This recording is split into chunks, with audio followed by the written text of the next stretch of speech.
By now, we should have been asking questions. The excess $184 billion that left our economy on Emefiele is just one of the small eggs. There should at least be 100 more people like Emefiele. Today. Doctor, so the question remains, why is it that Tinubu just continues doing the wrong thing? Why is Tinubu not going after corrupt politicians? Why is he not naming and shaming those who have brought down the economy? Does it mean they don't have clue on what happened? Why is it that it's only Emefiele that is facing all the charges? So guys, take a look at this headline. It says FBI charges top Nnpc official for taking $2.1 million bribes to help Adax Petroleum escape $2.4 billion liability to Nigeria. So guys, these are the real people destroying the Nigerian economy. And the EFCC is busy going after Yahoo boys. The EFCC is busy going after Bureau de Change. I don't know if you heard what Peter Obi said about the Bureau de Change people. Just take a look at that video. If we say the rate of exchange is bad, we'll start chasing Bureau de Change people on the street. Have you ever seen that before happening anywhere in the world? Everywhere you go in the world, for those of you who came from Europe, Bureau de Change is every country in the world. So why are we chasing Bureau de Change? What is Bureau de Change? Bureau de Change is neither the supplier, nor is it the person who is demanding. He's just the market provider for those who willing seller and willing buyer. He has committed offense. Today, we spend more time chasing young boys with computers and say they are doing Yahoo people. When people are stealing the billions which we have as the government.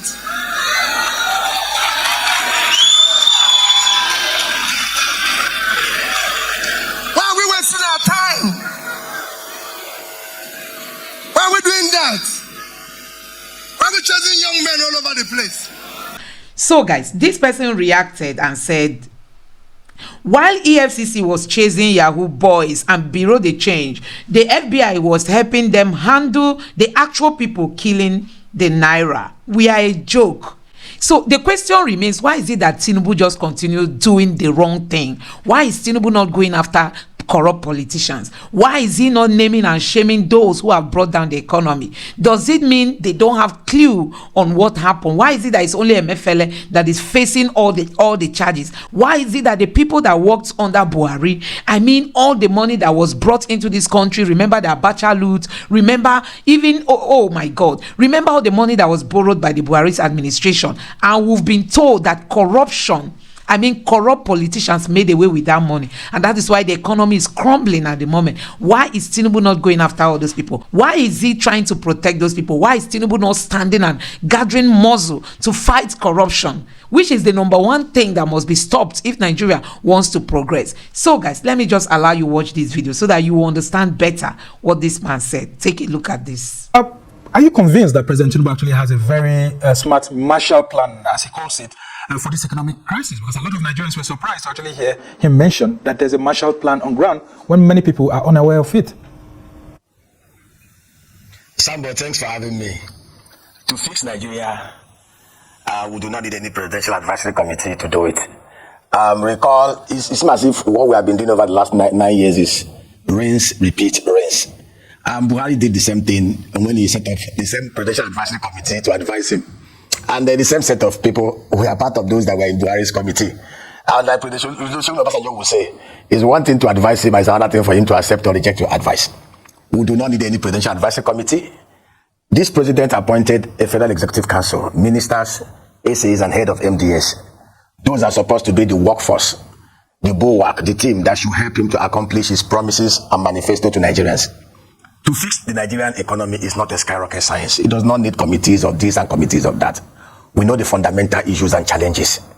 Issues of corruption, issues of insecurity.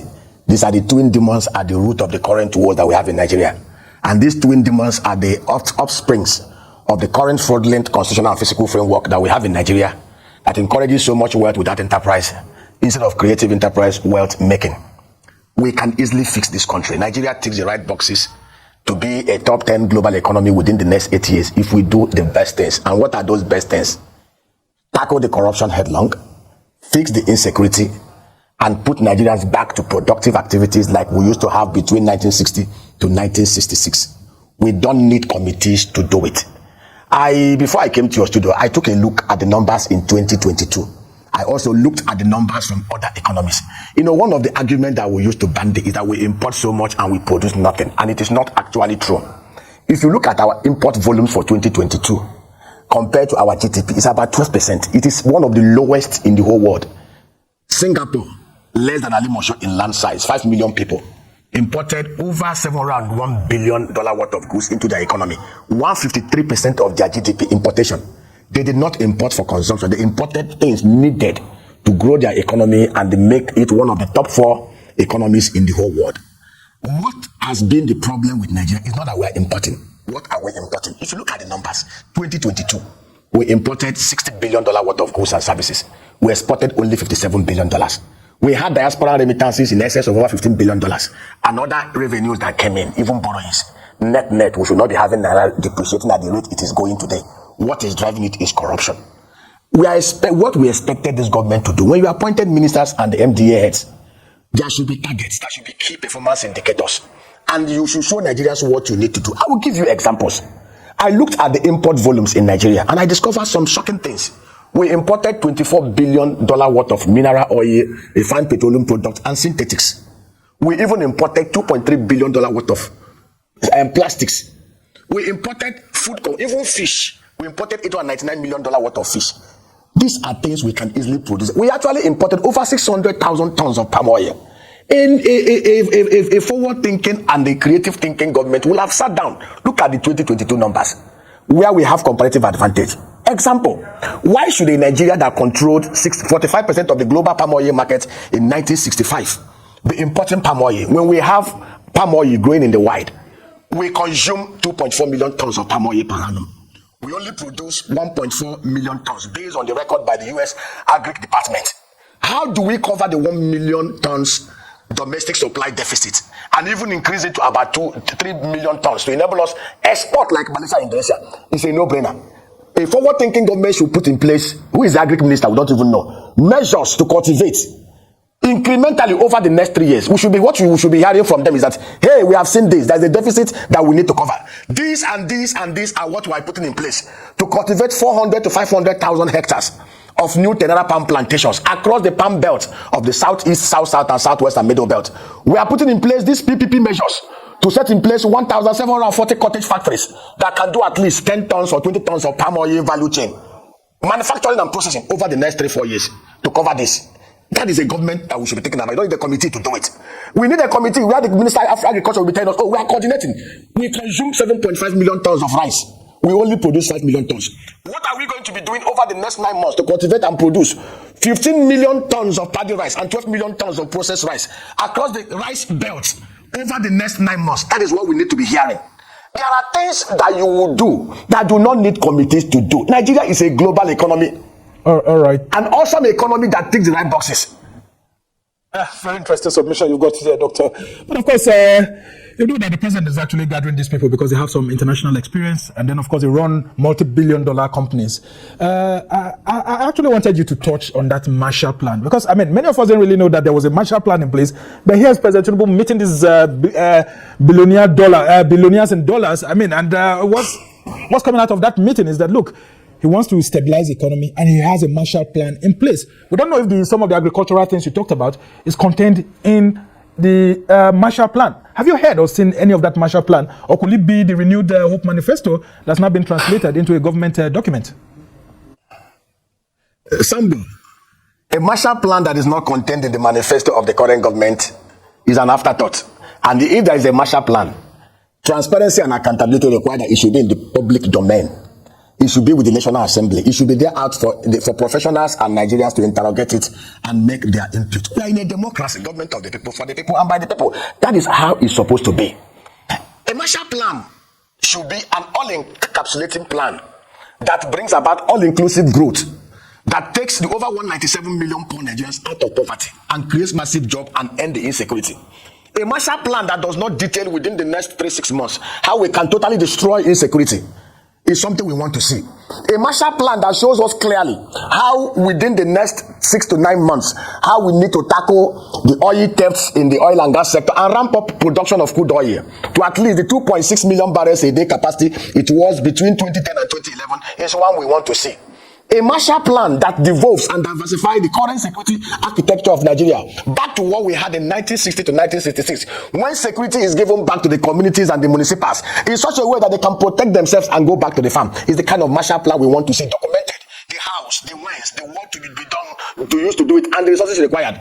A Marshall Plan that does not address the issue of corruption in Nigeria and how it has to be totally tackled is what we want to see. We want to see the detailed anti-corruption plan. A Marshall Plan to implement the Orasaya report that they've indicated they will do. How is it going to be implemented? When? How? The resources? What is the timeline? We need to be seeing this in detail. Nigeria is a land filled with milk and honey. The only challenge, the major problem we have is the problem of committed, passionate, honest, and patriotic leadership across the 3 arms and 3 tiers of government. People who are committed even to lay down their life to make this place an oasis of prosperity for everyone. Like I said, it's a no-brainer. I've given you examples of things we need to. If you look at the NBS report, you will see clearly, we said our GDP growth is about 3%. But if you look at the key sectors that drives 80% of employment in Nigeria, agriculture and manufacturing, they grew at about 1%. We need a Marshall Plan that can help us to grow the agricultural sector to about 20% per annum over the next 4 years. We can actually grow the agricultural sector by 50% per annum over the next 4 years. We need to see such a Marshall Plan in detailed strategic work arrangements.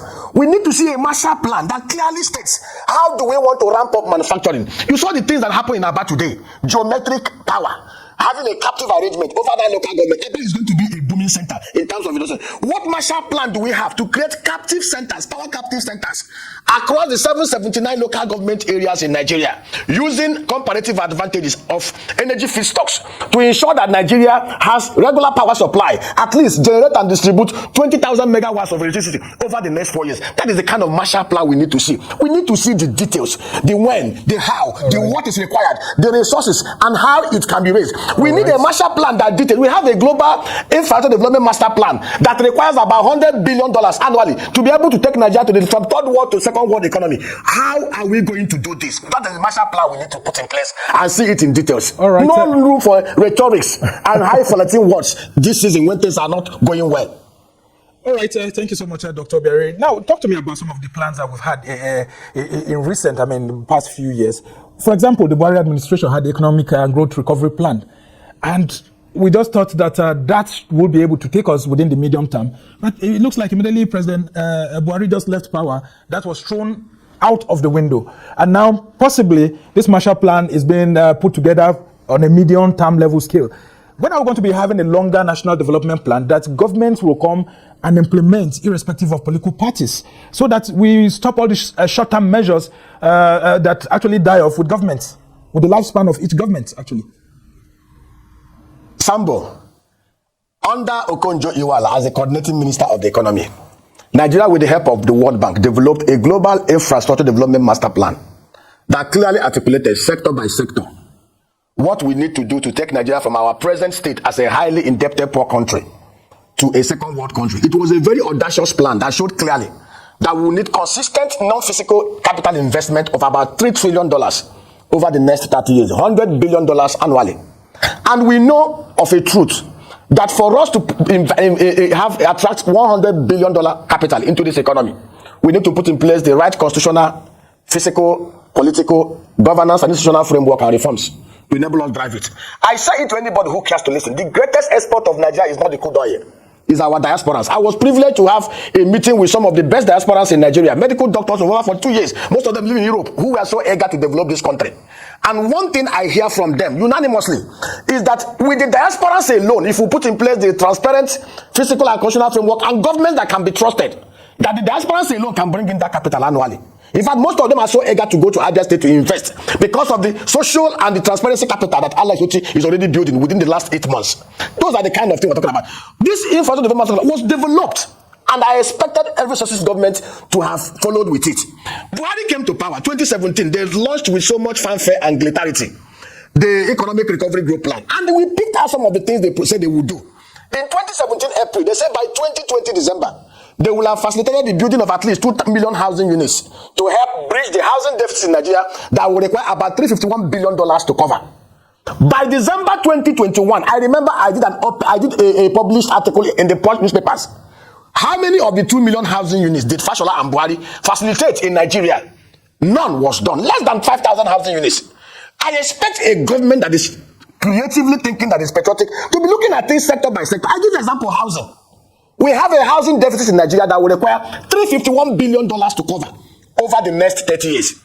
What programs are the governments putting in place under an integrated arrangement to at least develop 1,000 housing units in every local government areas of Nigeria, or even every state, annually over the next 4 years? That is the kind of thing we need to see. It's not enough to mouth and to fantasize and present things that look so exciting. Any target that is not measurable. You see, the problem we have in the public sector is that we appoint ministers and head of MDAs without targets. If a bank employs you as an MD, the board gives you targets. The MD goes back and gives targets to his executive directors, who goes back and gives targets to his divisional heads down the strata.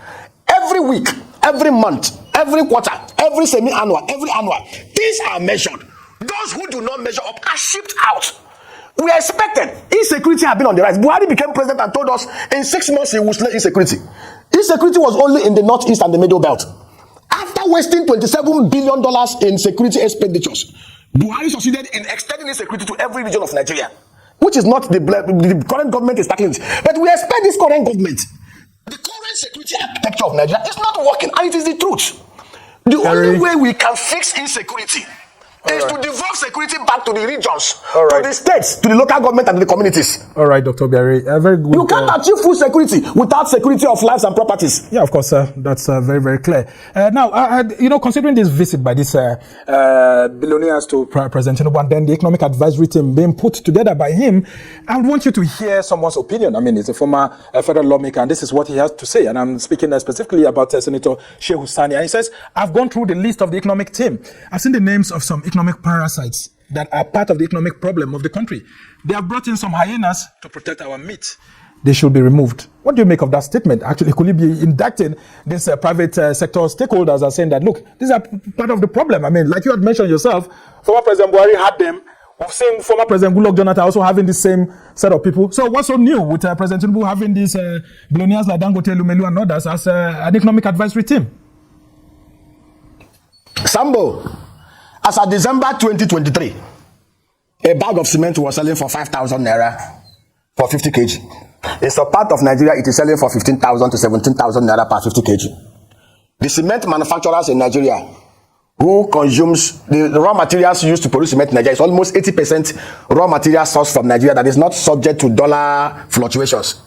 They need to explain to us how the price of cement jumped 200% from December 2023 to January 2024. Those are the committee members in the Presidential Advisory Committee. Sambo, we have, like I explained to you, Shehu Sani knows what he's talking about. Nigeria today imports over $24 billion worth of mineral resources, refined petroleum products, and other synthetics. Are we supposed to be spending such volume of money when we are an oil-producing country? We have enunciated measures in which we can revive this country and make these things work. You discovered recently that Shell SPDC sold some of their onshore assets to the Nigerian consortium, Nigerian companies, ND Western, and Niger Delta, and other companies. What stops us as a country? We can decide today. We have 3 refineries that are moribund. Look at the ones that can be revived. Warri is 125,000 barrels a day. Port Harcourt is currently 210,000 barrels. What stops the Nnpc and the federal government of Nigeria from deciding we want to concession and privatize these refineries? Not to foreigners, to local consortium, under a take, operate, cost plus margin arrangement, JV arrangement. I will explain to you what I mean. Today, a liter of the PMS offshore Lome is 69 cents. If the Naira had not depreciated atrociously from 199 to 1650 today, if the Naira had remained at the level it was when Buhari took over power, even at 69 cents per liter, which is the current global market price, the PMS will have been selling for 138 Naira in the open market anywhere across Nigeria. What do? Privatize those refineries. The private investors will be given a target to produce a barrel of crude oil. It costs between $20 to $30 per barrel. We can decide, okay, under this special arrangement, whatever you're going to be refining will be sold here in Nigeria. It's not for export, for local consumption. You give them the crude that is supposed to go to those refineries, and even give them marginal fee to enable them explore more for expansion. To refine a barrel of crude oil takes about $10. You can say, okay, we allow you to take just 20-30% margin on it. Sambo, under this arrangement, within the next 2-3 years, Nigeria will be able to refine every petroleum product we consume here. PMS, gas oil, lubricant, base oil for lubricants, ATK, and all those stuff. Those refineries who are already in commercial business can sell to the rest of West Africa because we have a big market in Southern Africa. Under such arrangement is cost plus defined margin. Nnpc has shown clearly over the last 23 years, after wasting 16 trillion naira in failed turnaround maintenance program and subsidies, that those refineries cannot be run under public sector control.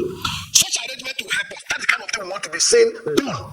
What measures are we putting in place? Nigeria wants to produce 2.6 million barrels a day. All right. To ramp it up to that level currently. There are things we can do. And then on anti-corruption, I will explain to you what we can do. Very quickly, because I've had less than 60 seconds for us to actually move. Okay, Sambo, very simple. Ban use of dollar cash in Nigeria. National Assembly put a law. Anybody who carries more than $1,000 cash will go to prison, 2 years imprisonment without option of fine. Every dollar outflow out of Nigeria must be done using from M and from A documentary letter of credit. Number 2. Number 3, every public office holder must declare the asset liability publicly. The whistle, and it must be in an importer accessible by everybody, quoted by CCCD. Whistleblowing Act must be enshrined in the law. If you blow whistle and asset is recovered, you will get 20%. By doing it, every Nigerian will become an agent of the FCC. These are simple things we can do. When you have the transparency and accountability in this foreign exchange market, the governors, the local government chairmen, and those in the 659 MDAs will not collect our FAC and JAC and IGR and use it to buy dollar and put 60% demand pressure on the dollar. And then the Orasanya reform report must be implemented. Electoral reform must be pursued so much that Nigerians will be able to elect those they choose to be elected without people grabbing and running with power. Right, very interesting submission. But just before I let you go in 30 seconds, I've seen that you've tried to divert from what Shehu Sani said actually about the hyenas and the meat. But let me just take you to this very last question. I've seen the major opposition leader, Atiku Abubakar, asking President Tinubu to take note of what's going on in Argentina, where President Javier is actually taking some good shots at the economy. And he seems to be having results since December. And President Tinubu has been in same power since May 29, and there's not much impact. Do you think that there are some lessons to actually learn from the new Argentine president? Very quickly. The Argentine president, there's nothing that he's doing today that P2B said he will not do. The first point of chasing corruption is to cut cost of governance. What the guy did was simple. Cut the over-bloated cost of governance by 50%. Pursue corruption. You saw the latest bill he has sent. Any governor of the central bank that prints their local currency to fund deficit will go to jail. Here in this country, before our very eyes, over the last 9 years, we have printed 30 trillion naira that cannot be accounted for against the extant laws of the land. Lawlessness. What the guy simply did was to do cut cost of governance. And this was actually what P2B said he would do. When you are not corrupt as the leader, when people see that you are not allowing over-bloated cost of governance to be in place, they will listen to you and everybody will follow suit. Can you imagine? Over the last eight months, we handed over 169 billion naira to National Assembly members, 469 people, 70 billion naira relocation allowance, 40 billion naira for vehicles, 57 billion naira for rice palliatives that most of them did not share. In a country that is bleeding, so should not be acceptable, so should not be allowed. And that is what Nigerians see.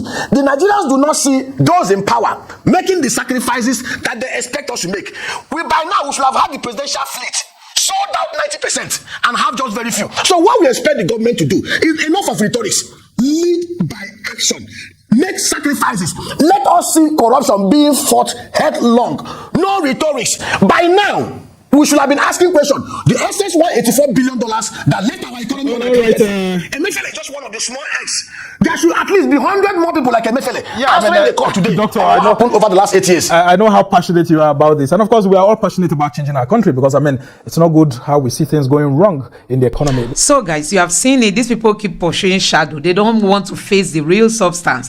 They are scared. Tinubu is afraid of 2027, so he doesn't want to disrupt those that he feels are going to help him in any way, any means to get himself elected in 2027. And that is why we keep falling into all this trouble in Nigeria. These politicians, they don't mean well for the Nigerian people. Because tell me why he has not come out to begin to mention the rot he met on ground. Peter Obi once challenged him and said, tell us what you met on ground. They told us they met a bankrupt Nigeria. Tell us exactly what you met so that we can recall all the money that were repatriated back to Nigeria. We know the monies that Buhari borrowed. How come everything has vanished? Tinubu does not want to go after all those APC people that worked under Buhari, that destroyed the economy, and today some of them are still working with this government, and Nigerians, you people are quiet. See, many Nigerians can't eat. These politicians, they've sold Nigeria. I tell you, they've sold this country. And that is why we keep saying, for those who still think it's a time to talk about tribe, religion,